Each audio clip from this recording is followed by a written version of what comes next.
교회 이야기 오신 여러분을 환영합니다. 저는 이경현 목사입니다. 교회 이야기. 이번 영상에서는 여러분과 신방에 대해서 함께 알아보려고 합니다. 여러분 혹시 신방을 받아보신 적 있나요? 에이, 그게 무슨 말이야. 신방을 못 받아봤다니 그게 말이 돼? 라고 말씀하시는 분도 계시겠지만, 한편으로는 신방을 받아본 적이 없는, 아니면 경험은 해봤지만 주기적으로 신방을 받아보지 못한 분들이 훨씬 더 많을 것 같아요. 그런데 여러분, 신방이 신앙생활에 있어서 필수적인 요소라는 거 여러분들은 알고 계신가요? 신방이 얼마나 중요한 것이냐면, 제가 소속해 있는 교단의 헌법책을 보면 목사가 해야 되는 직무 중에 7번째로 교인을 신방하는 것이 있어요.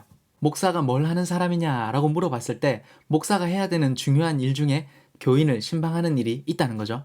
교인의 입장에서도 한 교회에 등록해서 정식으로 그 교회 회원이 되었을 때 받을 수 있는 중요한 권리가 있는데요. 그 권리 중에 영적으로 보호받을 권리가 있어요. 이 권리가 신방과 아주 밀접하게 연관이 되어 있어요. 문제는 이 중요한 신방이 점점 교회에서 소외되고 있다는 점이죠. 제 생각에는 교회가 이전보다 신방을 중요하게 생각하지 않는 것 같아요. 교회가 신방을 중요하게 여기지 않는 이유는, 먼저는 교인들이 신방을 부담스럽게 느끼는 것 같아요. 그러니까 목사님이나 교회 입장에서도 이전처럼 신방을 적극적으로 하지 못하는 거죠. 목사님의 입장에서 보면 신방이 에너지와 시간 소모가 크다는 것이 이유인 것 같아요. 이유야 여러 가지가 있겠지만, 교인의 입장에서도 목사의 입장에서도 이전보다는 신방을 중요하게 생각하지 않는 건 맞는 것 같아요. 신방을 하더라도 대신방 기간에 신청을 받아서 하는데, 그마저도 교인들이 신청하지 않으면 신방을 하지 않는 경우도 많이 있죠. 그런데 저는 신방이 중요하다는 것을 그동안 정말 많이 배워왔고, 제가 개척을 하고 성도들을 신방해보니까 신방이 하는 저에게도, 그리고 신방을 받는 교인들에게도 너무 유익하다는 것을 많이 느끼게 되어서 이 영상을 통해서 신방에 대해서 이야기를 나눠보려고 합니다. 먼저 신방이 뭔지 알아야겠죠. 신방은 그리스도의 방문, 말씀의 방문이라고 합니다. 말씀이신 그리스도께서 말씀의 사역자를 통해서 우리 가정을 방문하시는 것이 신방이에요. 아마 신방에 대해서 이런 생각만 가지더라도 신방에 대한 인식이 바뀔 것 같아요. 하나님은 설교 시간에 말씀의 사역자를 통해서 하나님의 백성들에게 말씀을 공적으로 선포하시죠. 설교가 회중을 위한 공적인 말씀 선포라면, 신방은 가정을 위한 말씀 선포라고 할 수 있어요. 말씀이신 주님의 방문을 통해서 가정은 개별적인 권면과 교훈을 듣게 되는 거죠. 이 신방을 통해서 성도는 필요한 것을 공급받고 나쁜 것으로부터 보호받으며, 그리고 부족한 부분은 이끌어 주심을 받게 되는 거죠.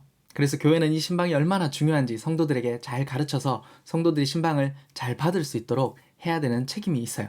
신방을 하게 되면 목사의 입장에서도, 그리고 교인의 입장에서도 유익이 있는데요. 목사의 입장에서 신방을 해야 되는 이유를 함께 알아볼까요? 제가 존경하는 교수님이 신방에 대해서 이런 글을 쓰셨더라고요. 목사가 교인의 가정을 신방하게 되면 교인의 형편을 눈으로 직접 보게 되고, 그것을 눈으로 직접 본 목사는 설교가 달라질 수밖에 없다고요. 이걸 반대로 하면, 목사가 신방을 하지 않으면 교인들의 형편을 눈으로 직접 볼 수 없고, 그러면 성도들에게 정말 필요한 메시지를 줄 수 없다는 거예요. 성도들의 입장에서도 동일한 이유로 신방이 중요해요. 가장 먼저는 교인은 영적으로 보호를 받을 권리가 있는데, 이 신방을 통해서 영적으로 보호를 받게 돼요. 신방을 통해서 목사가 교인의 영적인 상태를 살피고, 혹시나 해를 입고 있다면 그것으로부터 지키고 보호해줘야 되는 것이죠. 또 한 가지, 교인들에게 신방이 중요한 이유는 목사님이 우리 가정의 형편을 알아야 목사님의 설교가 달라지기 때문이에요. 우리 가정의 형편을 모르는 목사님의 설교는 나와는 전혀 상관없는 붕 뜬 메시지가 될 수밖에 없기 때문이에요. 그러면 이제 구체적으로 어떻게 신방을 해야 할까요? 첫 번째로 중요한 것은 장소예요. 장소는 신방이 말씀의 방문이기 때문에 교인의 가정에서 신방을 해야 합니다. 그러나 특별한 상황에 가정에서 신방을 하기 어려운 경우에는 다른 장소를 찾아볼 수도 있겠죠. 우리 교회 같은 경우에도 부모님이 믿지 않는 청년을 신방할 때는 그 가정을 방문하는 것이 어려웠어요. 그래서 카페나 교회같이 다른 장소를 찾아서 신방을 했습니다. 두 번째로, 신방을 하기 위해서는 시간을 정해야 하는데요. 신방하는 시간은 온 가족이 함께 모여있는 시간으로 정해야 합니다. 제가 이전에 보니까 요즘엔 다들 사는 게 바빠서 여집사님이 있을 때, 혹은 부모님만 있을 때 신방을 하는 경우가 있더라고요. 하지만 우리 자녀들도 교회에서 영적으로 보호를 받아야 되고, 그리스도의 방문을 통해서 예수님을 만나야 되는 자녀들이기 때문에 자녀들까지 모두 함께 모일 수 있는 시간에 신방을 하는 것이 좋습니다. 그래서 저는 자녀들까지 다 모이는 시간에 신방을 가서 부모님과 함께 대화하고, 그 다음에 또 따로 자녀를 만나는 시간을 가집니다. 세 번째로 생각해 볼 것이 신방의 절차인데요. 이건 사실 교회마다 다 다를 수 있어요. 저는 신방을 가면 먼저 안부를 묻고 그리고 짧게 예배를 드린 다음에 차를 마시면서 자연스럽게 대화를 하다가 이후에는 질문과 대답을 통해서 성도들의 영적 상태를 살피는 단계로 신방을 진행을 합니다. 신방을 갈 때 몇 가지 주의사항도 있는데요. 먼저 신방을 갈 때 우르르 몰려가지 말 것. 교회의 신방을 보면 목사님 부부, 부교역자, 신방전도사님, 권사님, 구역장 등등 수많은 사람들이 한꺼번에 그 집으로 몰려가는 것들을 제가 자주 보게 됩니다. 그러나 이렇게 하면 신방이 너무 어려울 수 있고 받는 사람 입장에서도 신방이 부담스러울 수 있기 때문에 우르르 몰려가지 말 것.